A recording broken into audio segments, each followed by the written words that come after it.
This is the Book Deal Podcast, where you will discover the inspiring stories of the authors behind your favourite books. No matter what stage of writing you are at, we've got you covered. I'm Tina Strong. And I'm Madeleine Cleary, and join us as we pull back the curtain of published authors. One deal at a time. The Book Deal Podcast acknowledges the traditional owners of the land and waters which it's recorded on, and pays respect to their elders past, present and emerging. I had the privilege of speaking to two incredible debut writers of memoir, Carly J. Metcalfe and Christine Newell.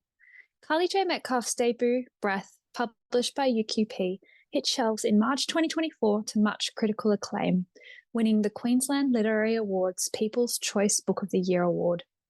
And Christine Newell, who recently published her memoir 5 Seasons in Seoul in March 2025 with Affirm Press, after being longlisted for the 2024 Hawkeye Publishing Manuscript Development Prize. Both Carly and Christine are beautiful storytellers, so I'll let them tell you their tales. And while their memoirs are very different, I was struck by their generosity and courage to share not just their memories of the things happening around them, but also their inner thoughts too. It is a powerful thing to release a memoir, allowing us as readers to get a glimpse inside how another experiences the world. These two incredible women capture life in all its facets, the grief, the trauma, but also the joy of the small and brilliant moments. Christine Newell and Carly J. Metcalfe, welcome to the Book Deal Podcast. Thank you so much. Thanks, Madeleine. It's great to have you both here. We were just having such good pre-chat podcast chats that I just had to hit record because we were talking about the debut crew. And what I realised, which is really interesting, you've both released memoirs, both in March as well. Carly, yours was first last year in 2024 and Christine this year. And this is our first debut crew 2024-2025 crossover. Carly, how was the experience for you having that support group last year? It was, or it is, such a beautiful group of people. I don't know if this is the same with you, Christine, but most of the authors have written fiction. So I think there were maybe 65 or 70 people in the group, and I think 5 or 6 of us had written memoir. But yeah, incredibly supportive and just always propping each other up and rather hilarious, like lots of hilarious conversations and also very honest about the whole process. So yeah, it was fantastic. Yeah, I think there's only one other author who has written a memoir in our group this year. Am I right, Madeleine? Yeah, I'm not too sure. It's hard to keep up, isn't it? We were just saying it's growing quickly. But it's great support. We've and Christine and I have, become really good friends out of this, where we share the same publisher, but being part of the same group. I think writers just have this, when you meet other writers, you just feel this instant connection. Yeah, it's always so easy. I find, and it's so lovely to have a few of the debut crew in Melbourne as well, because we're all spread out, and so then when you finally get the chance to meet in real life after all of the messaging back and forth, it's the best feeling. Yeah, absolutely. Yeah. I developed a couple of really close friendships, and one is Ariane Beeston, who wrote Because I'm Not Myself, You See, and I did an In Conversation with her at Avid Reader when she came up. So meeting her for the first time, but having just been emailing and texting and the rest of it for months and months, it was so exciting to see her.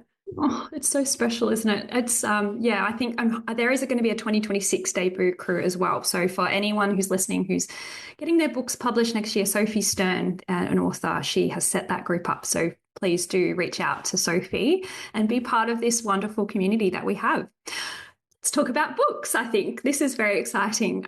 Carly, I might start with you, as you were the first one to be published in this group. Can you tell us a little bit about your incredible award-winning memoir, Breath?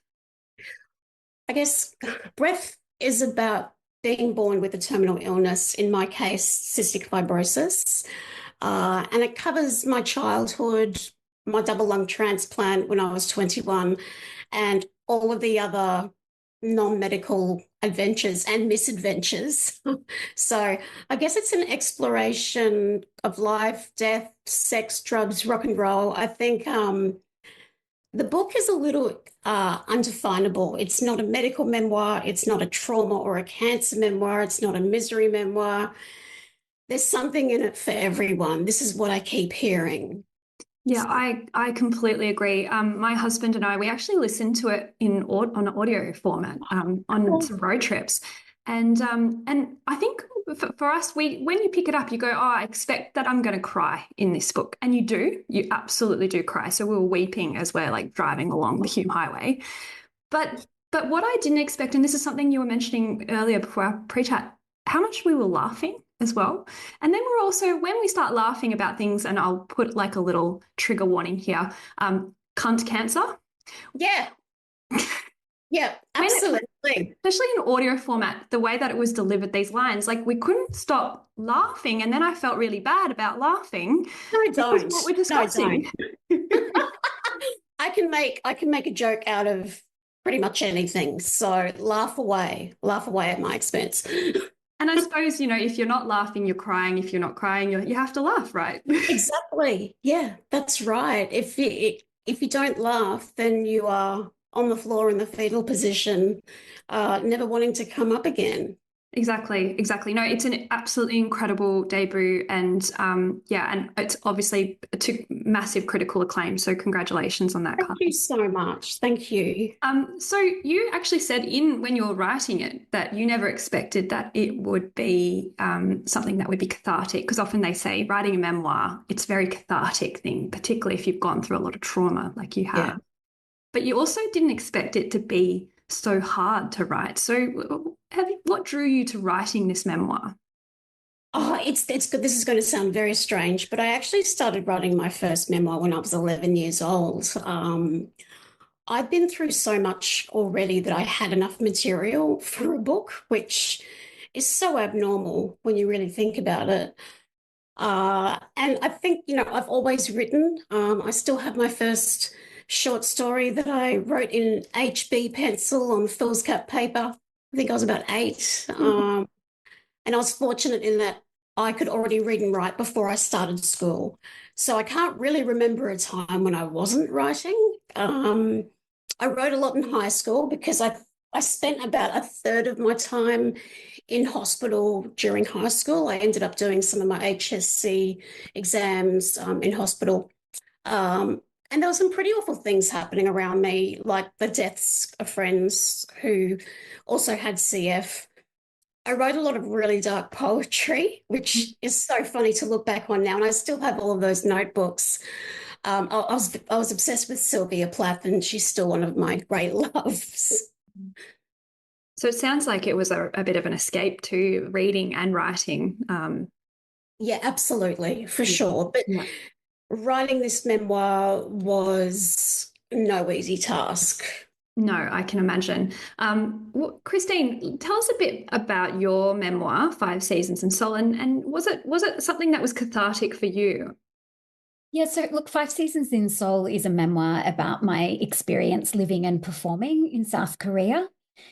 It's an exploration of Korean life, the food, landscape, and culture, but it's also a deeply personal story about my battle with anxiety and depression following the death of my father after a prolonged illness, and the ways in which immersing myself in Korean culture helped me to heal. And so was it cathartic for you then to write? Yeah, it really was. I had my moments when, it is hard to revisit those times in your life, especially when you have hindsight. So I'm obviously writing it quite a few years later with a lot of hindsight. So at times I felt frustrated with myself. At times I just felt, revisiting some of that trauma can be difficult. Before I left for Korea, I was very much at probably the lowest point I'd ever been in my life. So revisiting that was difficult, but I also did find it cathartic because it helped me during the writing process. I think I gained a greater understanding of myself and a greater understanding of my time in South Korea as well. So it was actually mostly a really beautiful thing for me. And being an expat, I think too, it's a really formative time for people who have gone and lived overseas. It not only opens up your worldview and you get to experience a different culture, you feel like you have changed yourself, but things, and perhaps when you come home, things have stayed quite the same, and there's a bit of a disconnect, and then you start questioning, well, where is home? Did you find that too? Oh, look, absolutely. Yes. When I first went over, it was a huge period of transition. And I think, what was slightly unique about my experience is that I wasn't over there to teach English. And I think at the time, a lot of the expat community were English teachers over in South Korea. I think it's shifting now, but this was around 20 years ago when we didn't have anywhere near the access to other cultures that we do now through Netflix and all sorts of things. So I went over alone to work for a Korean theatre company, a bilingual theatre company, but I was in a situation where most conversations happened in Korean first. So English wasn't the first language in the workplace. So I very much I was fully immersed in Korean life during my time there. I didn't really have much to do with an expat community at all. So it was a huge transition when I went over. And then you're completely right. It was like when I came home, I felt in a way that same sense of disconnect that I felt when I first arrived. So yeah, it's a very, very formative time in so many ways.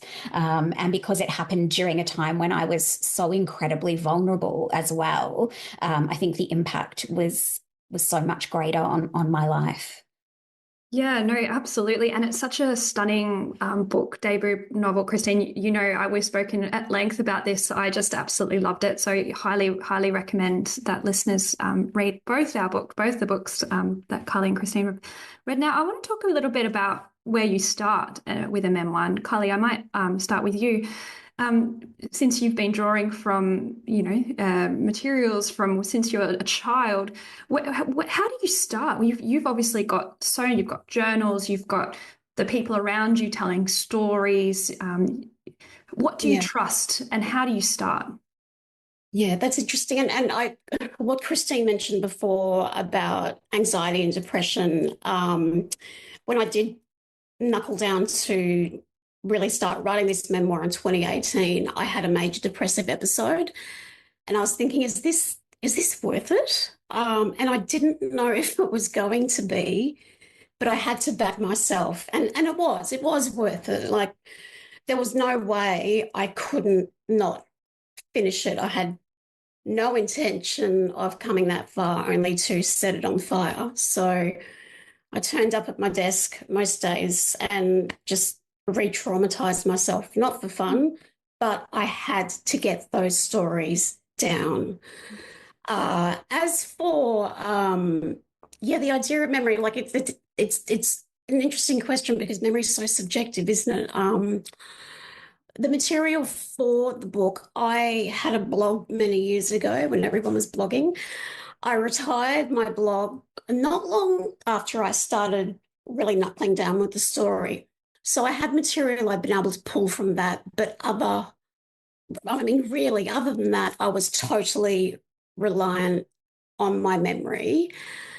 And I think I have a bit of what's called total recall. It's not a photographic memory per se, but I remember events from my childhood and adulthood in very vivid detail, and people backed me up on my stories. So that was kind of strangely validating.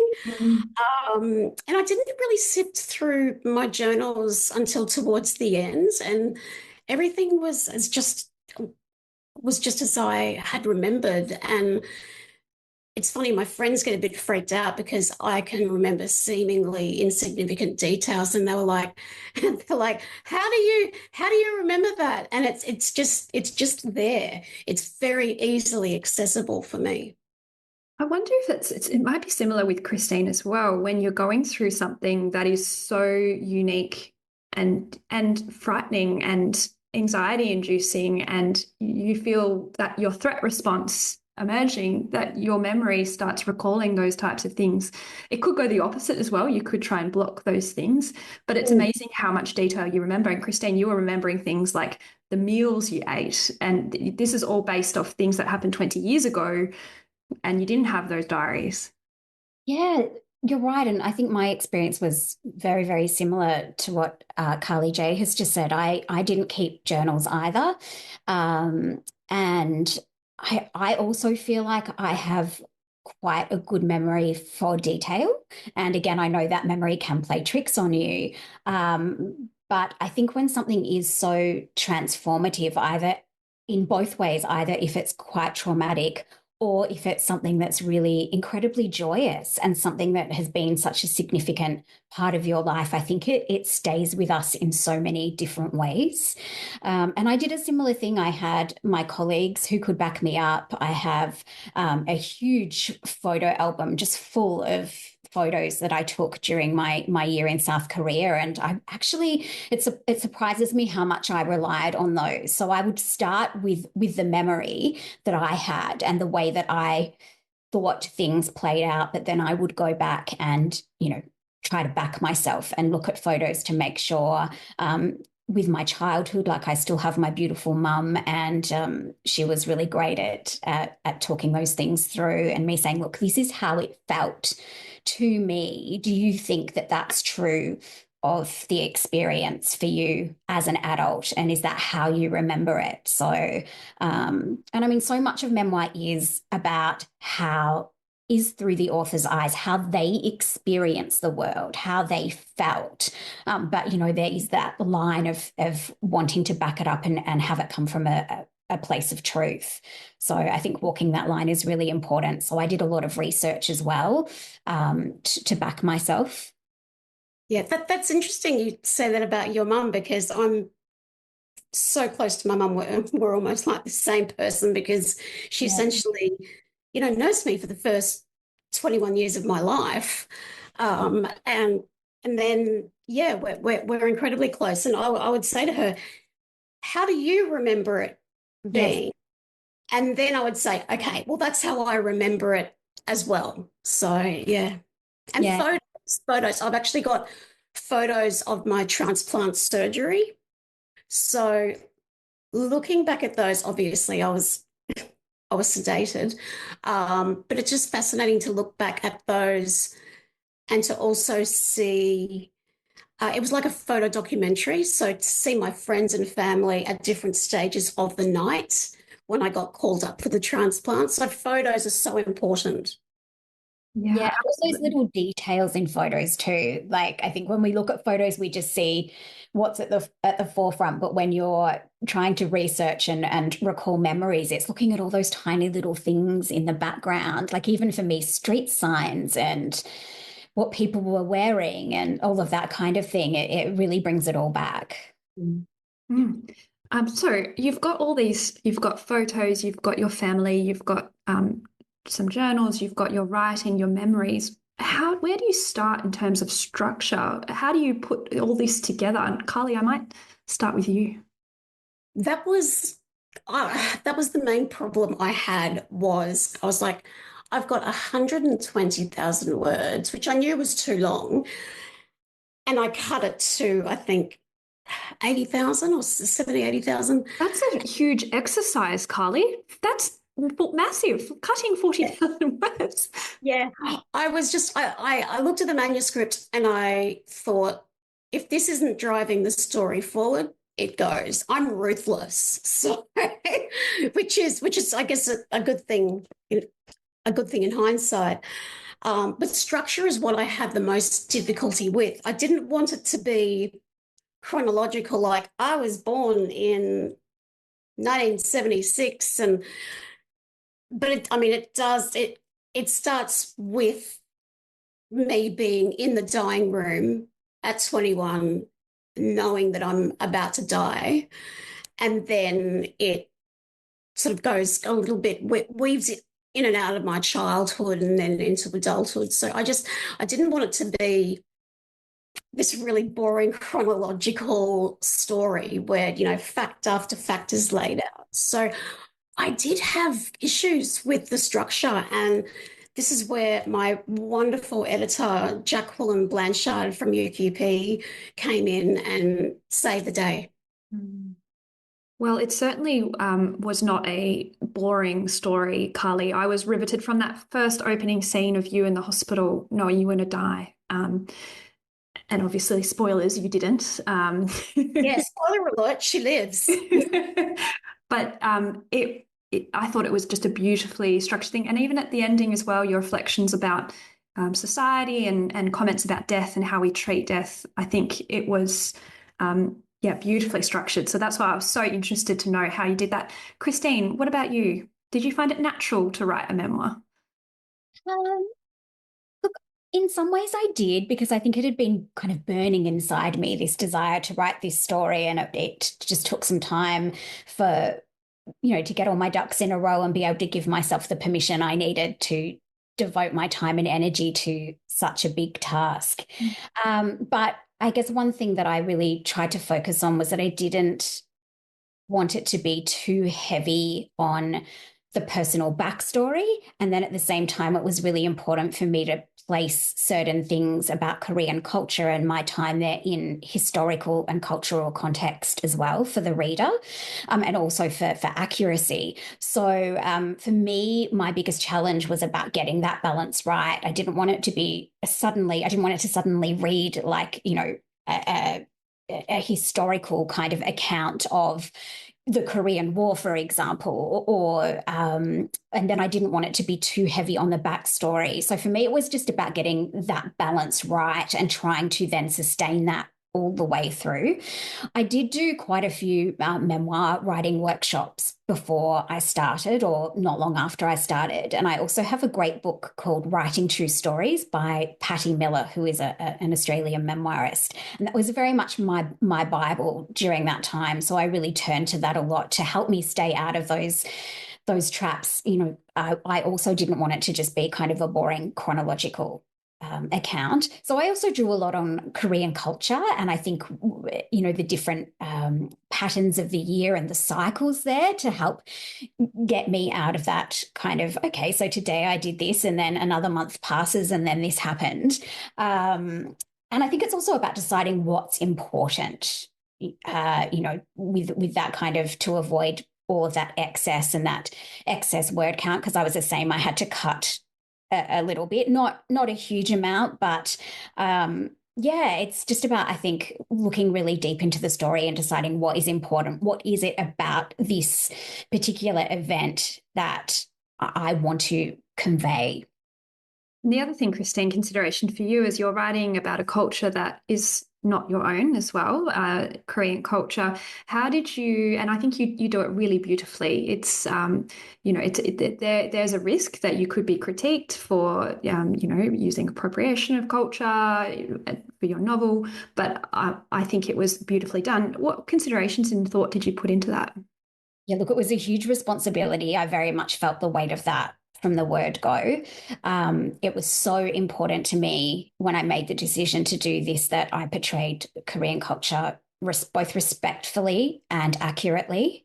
But then you've also got your own personal experience to balance in there. And memoir, as I said before, it comes from the author's experience of how they experience this world. So I think as I went on, the way I approached it was to start with my own experience, to start with what happened and how I felt, how it felt to me, and then go and back that experience with research and also place it in that historical and cultural context to give it a broader meaning, and also to make sure that I was explaining it in the best possible way that I could. So I did do an awful lot of research, even if a lot of it I already knew to be true, even if it was something that my colleague said to me about Korean culture and I should behave in this way, I then went back and researched that for my own understanding, and so that I knew how I could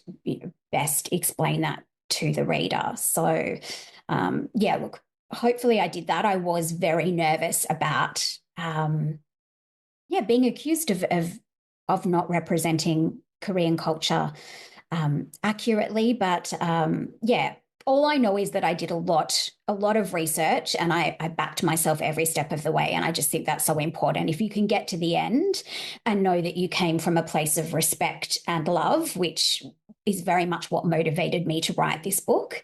And I think that's another thing I learned in those writing workshops is to, when you're writing a memoir, is to question your motivation, and not just your motivation for writing the book, but your motivation for writing a particular scene. And I think that's very important when you're also involving other people, because your story is going to implicate other people, and you're sharing their life as well. So I think if you can question your motivation and you know that it's coming from a good place and a place of respect and love, then I think that puts you on a good path to start off with.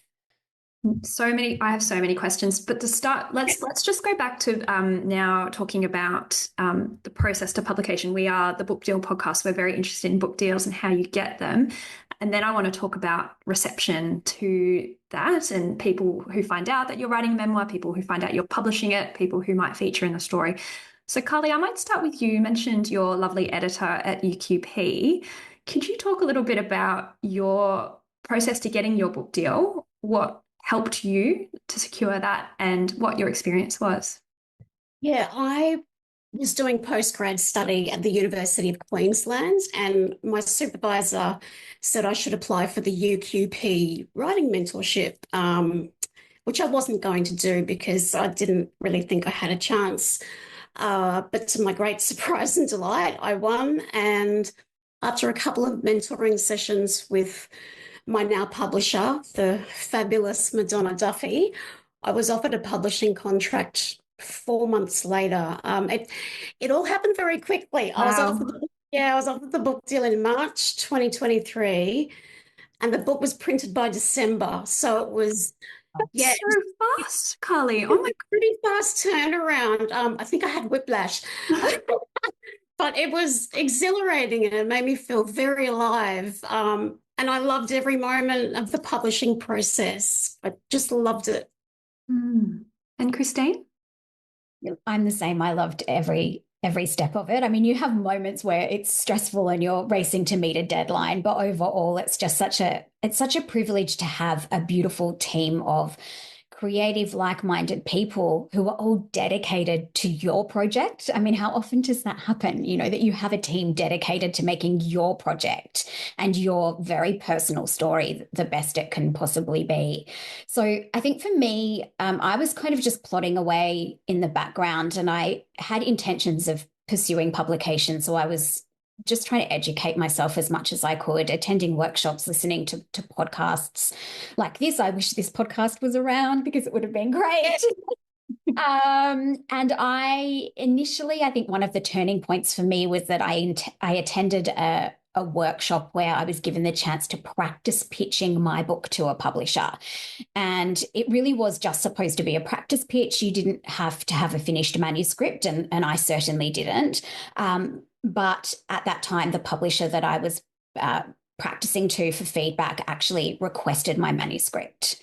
So that it was just that moment that said, okay, I'm not crazy for doing this. You know, what was the workshop, Christine? Yeah, it was actually, I mean, it was more than a workshop. It was a fantastic event through the Emerging Writers Festival called Inside the Publishing House, where they basically give you like a backstage tour. That's my theatre talk coming out, but a backstage tour behind the scenes of a publishing house and everything that each department does. And it was absolutely fascinating. And then part of that is that you do attend a workshop on how to pitch your book, and then you're just given an option. It's not part of it, like you can decline, but at the end you can just book in for a 5-minute chance to basically just put into practice what you've learnt. And so why not? Why would you decline it as well? Not? I know. I mean, yeah, like, you know, it was perfect. Like I was madly taking notes through the whole thing, and then I had a little bit of time to kind of rework what I already had based on what I'd learnt in that short amount of time. And yeah, what have you got to lose? But it's interesting though, because it was a learning point is that a practice pitch isn't necessarily just a practice pitch. So I think that's also something to remember, because then I felt, even though the publisher didn't pressure me, I felt an awful amount of pressure to get that manuscript finished. So you pitched and they requested it and you hadn't finished your manuscript yet, is that right? Or hadn't? Yeah, that's correct. I hadn't finished it because it wasn't a requirement. Like with the Australian Society of Authors speed dating, you must have a finished manuscript. Mm-hmm.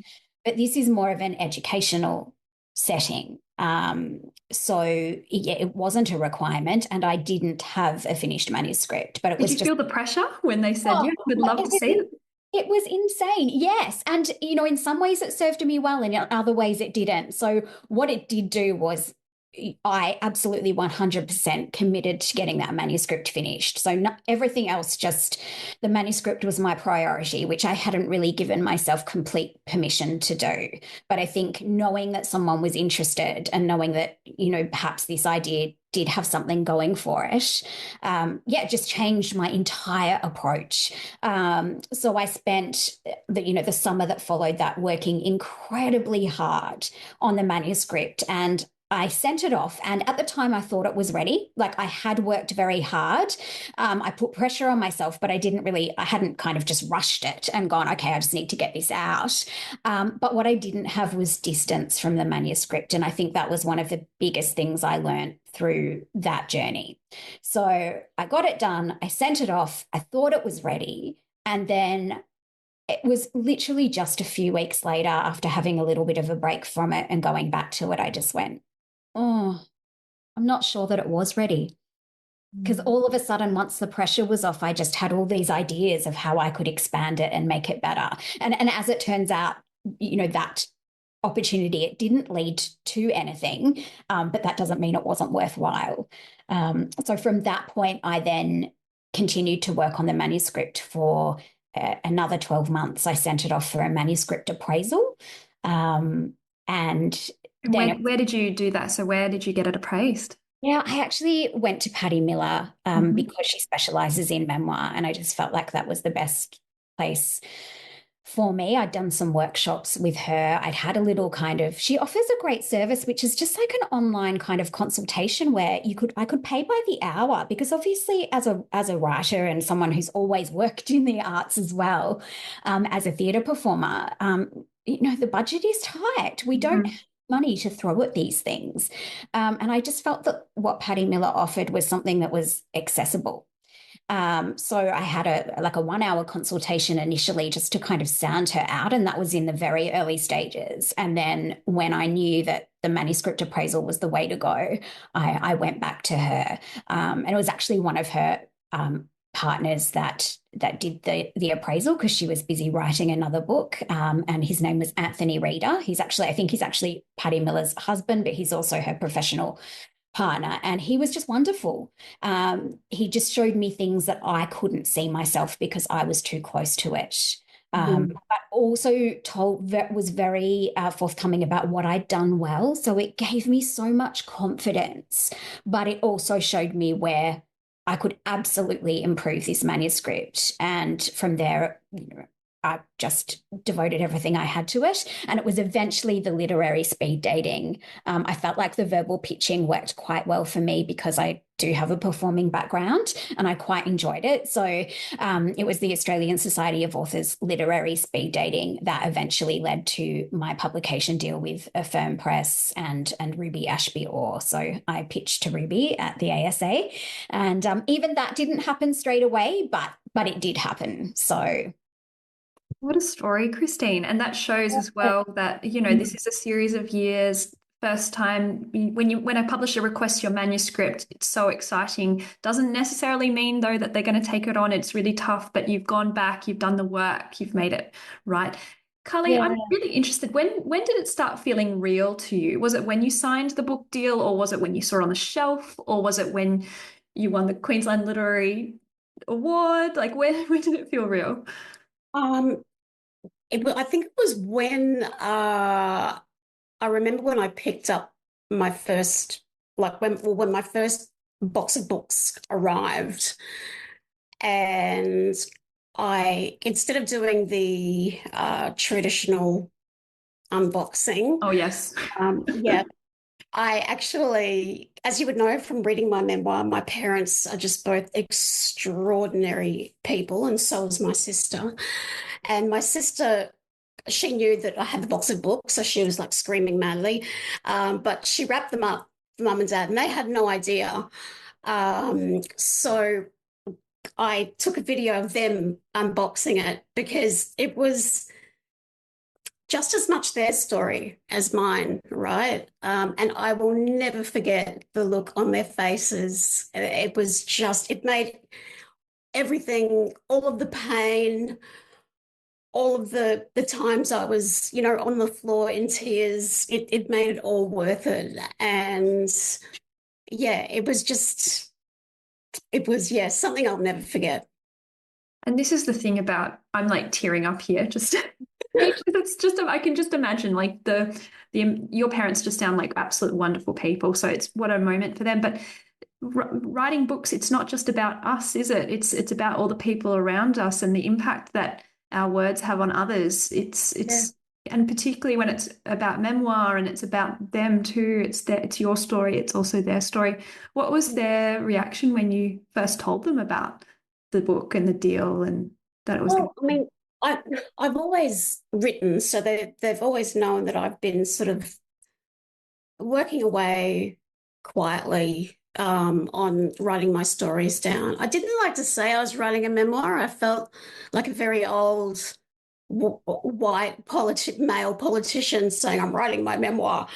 So I said, when people asked, I would just say I'm just writing my stories down. But then I was like, okay, just accept the word, Carly, just accept it. So I did.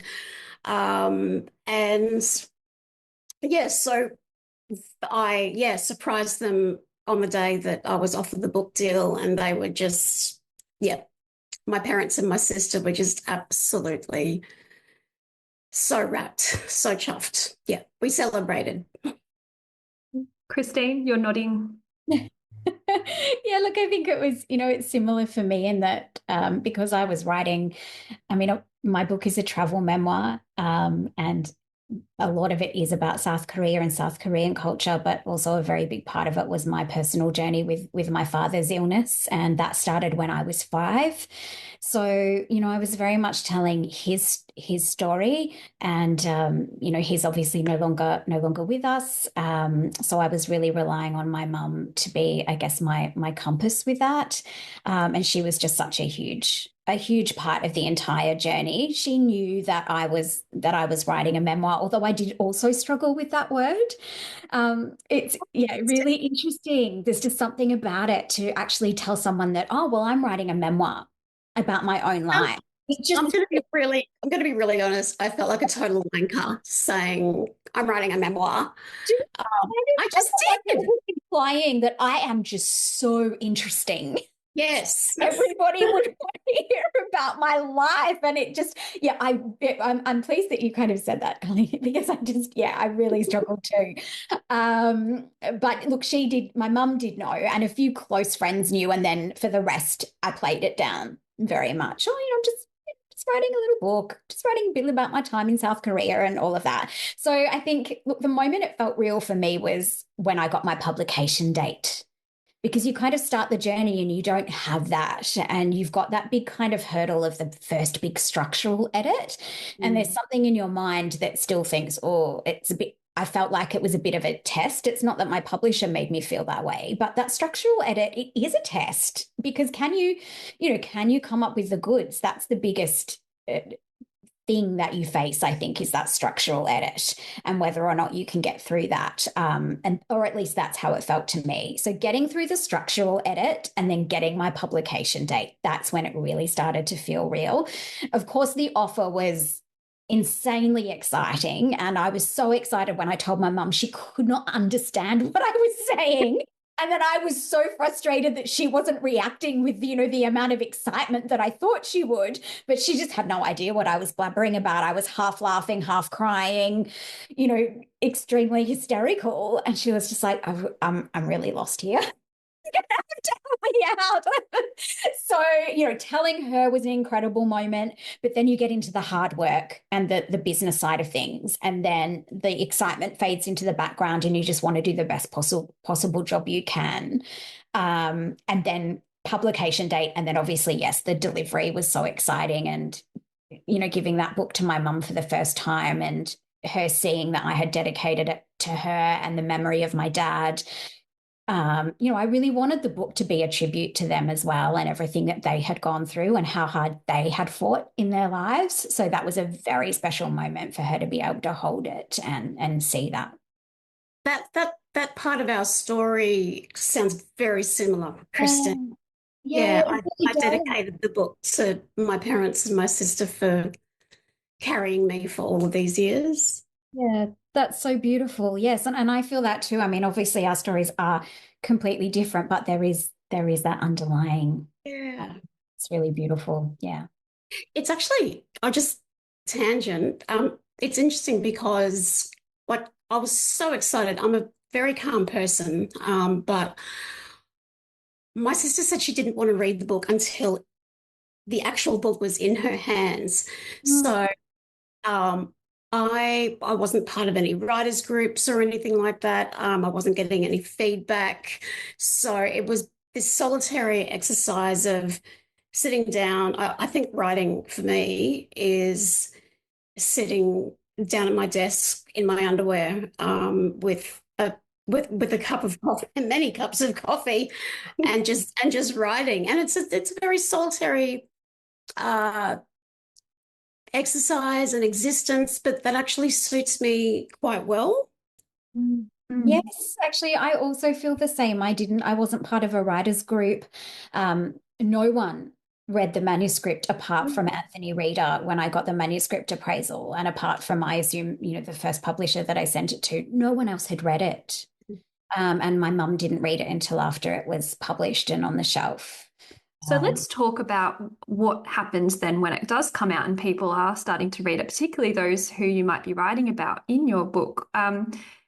Carly, your book has received an amazing reception. I think people have, or the critics have critically acclaimed it. You've won awards for it. I'm sure as well you've also probably touched the hearts and minds of lots of readers, and you've probably received lots and lots of feedback. How's that been for you? It's actually been really beautiful. I think, like, as an author and particularly a memoirist, I think setting boundaries is really important. But I've been really fortunate. Every message I've received from readers has been so genuinely kind and lovely. But I mean, when you go into this, you have no idea what to expect when you put your story out there.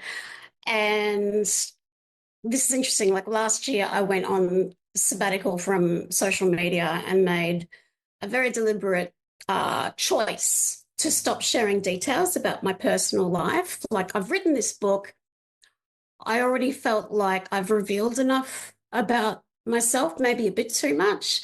And I wanted to keep some parts of my life private just for me. So now I only post things related to the book. And having done that, I feel like I've reclaimed a deeper sense of privacy and a deep sense of who I am. And I don't get on Instagram and scroll anymore. And I find myself being very present instead of thinking about, taking a photo. I'm just enjoying the moment. And my life has radically changed for the better. And you know what? So has my writing. Oh, I love this. This is very topical for me at the moment because I do feel like social media, it is such a drain. They always say it's really important for us as authors to maintain it, but it is such a time suck, isn't it? And particularly, I think as a memoirist, putting your story out there, then people probably feel the need that they feel like they know you as well. So they're probably reaching out with good intentions, but that's key, isn't it? As a author and someone who wants to maintain that privacy. Yeah, I feel like I was worried that I would put my story out there, and because I have heard a few horror stories about memoirists who get stalked and what have you. But putting my story out there, I thought, because it's out there, are people going to think they can ask me anything they want, like I kind of belong to them,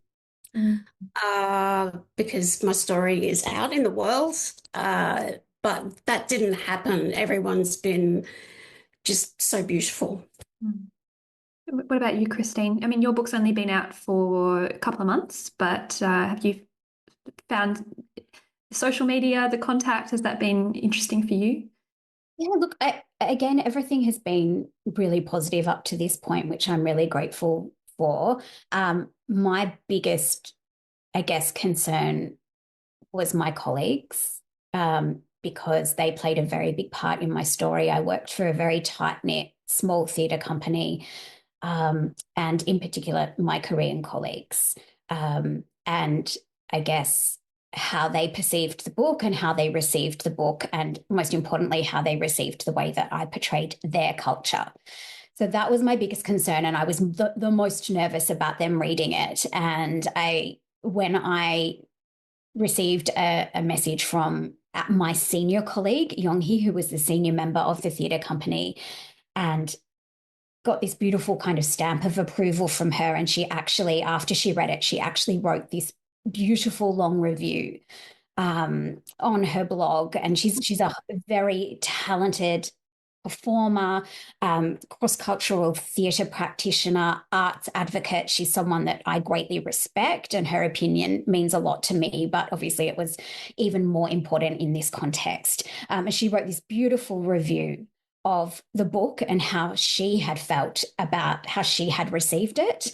And I just burst into tears. I actually didn't realize at that point how nervous I was, not because I thought she would ever criticize me or do anything nasty, but just because I wanted to know that I have done them justice, that I've done Korean culture justice, that I have done my colleagues justice, and also that I've done my family justice. So yeah, I just absolutely burst into tears when I read that review, and it was a massive turning point. I felt so much lighter. I didn't realize how much I was hanging on to that until it happened. And I felt like if I had her approval, then everything else was okay. So that was huge. And yeah, look, I've had some really lovely messages on social media. I've had people reach out, which I love, because for me, it's about connection. And for me, when I've really struggled, memoir is something that I've always turned to, reading about other people's journeys, and if people who have been through similar battles, similar mental health struggles, and how they've kind of come out the other side has always helped me greatly. So I really wanted to contribute to that space, and I'm really honoured and really thrilled when people reach out. And yeah, it's all been really lovely and positive so far. And I think it's just, if someone does cross that line, I did have one email that I just wasn't too sure about. So I just tried to focus on the positive and focus on, what I could give back, and just sent back something positive and polite and grateful that they've engaged. And then I just left the rest. Yeah. So I think kindness is key. Yeah.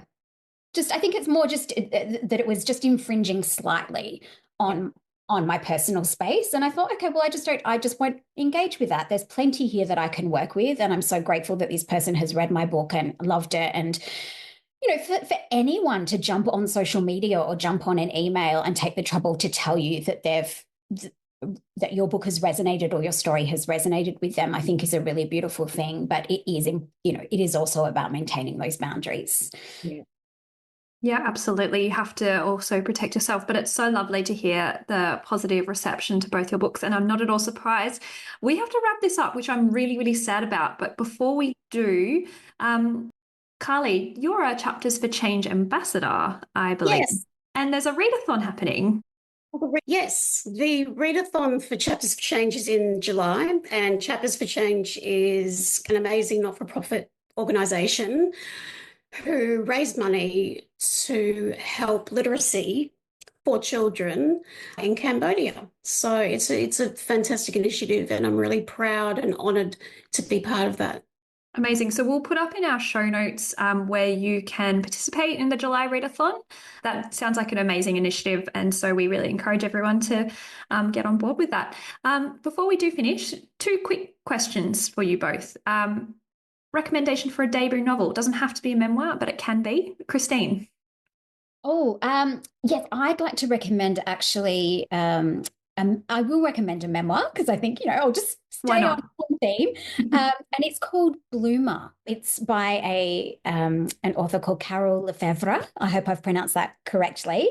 And it's called Bloomer. And it's a really beautiful, I've recently started reading it. I haven't finished yet, but it's a really beautiful reflection on aging. And I think it's another really important topic that tends to be shied away from a little bit. I'm seeing this everywhere actually at the moment. Yeah, well, look, I had the privilege of being on a panel with Carol at the Manly Writers Festival, and I just found her conversation and everything that she contributed so enlightening and so important, so valid, and just so beautiful. And when I started reading it, it just felt like a really big warm hug. So I'm going to recommend Bloomer. It's what we need in the world, lots of warm hugs, I think. Carly. Yeah, I don't know if you experienced this, Christine, but I couldn't read for most of last year, which sounds so antithetical to, as a writer, but it was like my mind just had too many tabs open. But the first novel I read was Catherine Wheel by Liz Evans, and it's a psychological thriller, but the writing is so beautiful and it's also really taut. And Liz has this gift of being able to layer a story. Like every time you think you've got it, she adds another thread and then she just pulls them all together so masterfully. And she also happens to be an incredibly beautiful person. 2 great recommendations there. We'll also include those in our show notes. And to finish up, we always ask our guests to provide one last top tip, and you've already both given so many, but we will get you to finish off on that. So I'll start with Christine. So look, I'll go back to the advice that I was given in a memoir writing workshop, which was your motivation, because I think it's just an important check-in, a way to check in with yourself, also to make sure that you're not going off track with your story, and also perhaps not letting any personal feelings get too out of hand too. So it's just a great little check-in, and I used that all the way through the process. That's a great one. Yes, understanding why you're writing it and what the purpose of that particular word, paragraph, chapter is really important. Yeah, for sure. Carly? Can I cheat and give 3 really quickly? Absolutely. I will be listening I'm very here for your 3 tops, Carly. The first is to read voluminously. The second is to get the most ruthless feedback you can get, because that's the only way you can hone this craft or any craft. And to look after your body, your eyesight, your neck, your back. Like, I'm only a couple of years away from 50 and I feel 95. Yeah, that's a good one. Yeah. That is, I actually just had a remedial massage yesterday, and the masseuse, because I've got terrible lower back pain. I'm 34 and my back pain the last year has just gotten terrible. And she kept tutting as she's like, which is productive, isn't it? Like, it doesn't help you relax if someone is tutting or saying, oh, so tight. I get that all the time. You're so tight. And it's like, yeah, thanks. It's like, why are your muscles clicking like this? Yeah. Yeah. Yeah. But finding a healthy way to work, I think that's so important. Yeah. Yes. Great. Yeah, into your underwear. Yes. In your underwear. It's a bit cold down south to work in our underwear, though. I think Charlie up north, it's a bit warmer. Being in Queensland, I guess I have that luxury. Well, thank you so much, Carly and Christine. It's just been a great chat. I really appreciate it. So much for having me. For listening to the Book Deal podcast. If you enjoyed this episode, please subscribe to the pod so you can receive updates as soon as our new eps drop. And to keep up to date with what the pod is doing, you can also find us on Instagram.